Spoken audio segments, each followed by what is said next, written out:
firstly, how do you reflect on the decision that England made to retire you effectively earlier on this year? Yeah, obviously I've made peace with it now. A lot of time's passed, but it was tough at the time. You know, I was coming into that summer thinking I still had a lot to give, a lot to offer the team.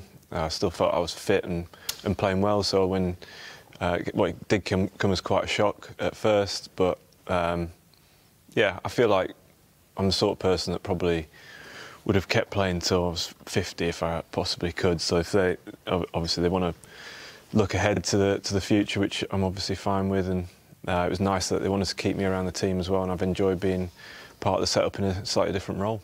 And you asked if you could play one final test at Old Trafford. Is there a disappointment that you weren't able to do that? No, not really. I think, again, a lot of time's passed since that my last test match, so I was delighted that I got to play at Lord's. I don't think a lot of people get that opportunity sometimes to go out like that and have that one last moment, and to have the crowd and you know, the team around me and my family there as well. I think it was just a great week and a great way to go out. And as difficult as it was, when you consider the development of Gus Atkinson and Bryden Carse in Pakistan in particular, not that England vindicated the decision, but have they been able to make strides since then? Yeah, definitely. I think it's been great to watch the guys come in and get opportunities and take those opportunities. The two guys you mentioned there, Gus Atkinson and Bryden Carse, I think have been standouts. But there's other guys as well, so many on the periphery, especially in the bowling group, that are really knocking on the door for a spot in that Ashes squad in a year's time. And having won the Ashes Down Under, do you think this squad is moving in the right direction? There's been bumps along the road. There's been some brilliant success over the last 2 years as well. But to go down under and really feel like you can be victorious. Yeah, I think we've got a really exciting squad. I think the batting group is really strong. We've seen some, you know, one of the best opening partnerships we've ever had has formed in the last year or so, with Ben Duckett and Zach Crawley, and then we've got the quality of Ollie Pope, who's captained the side recently, Joe Root, Harry Brook, who I think is going to be a phenomenal player, and the captain Ben Stokes at 6. So it feels like that's strong. And as I said, the bowling group, I think there's enough there, enough variation for the conditions we're going to come up against in Australia to do well. You speak in your book about having hot wings with Joe Root at 5:30 in the morning, in the hours that followed your final test match.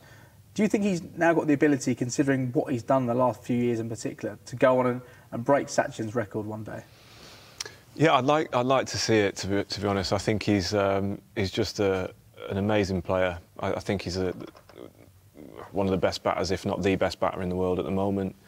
The way he can score runs in all conditions, he's calm. He's a great influence around the dressing room as well. Brilliant person to have in the team. So I'd love to see him carry on playing for as long as he can. And it raised a few eyebrows earlier this week when you put yourself in the auction for the IPL. Are you confident that you will play cricket again? Well, that's the whole point of going in the auction. I think I want to play cricket again.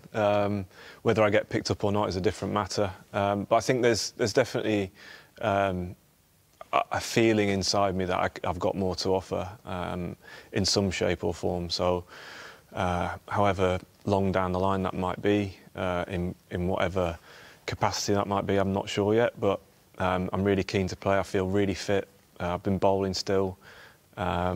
Ticking over, so I feel like I'm in a good place, and I'd love to have an opportunity to play somewhere. And have you had conversations with Lancashire about featuring for them in 2025?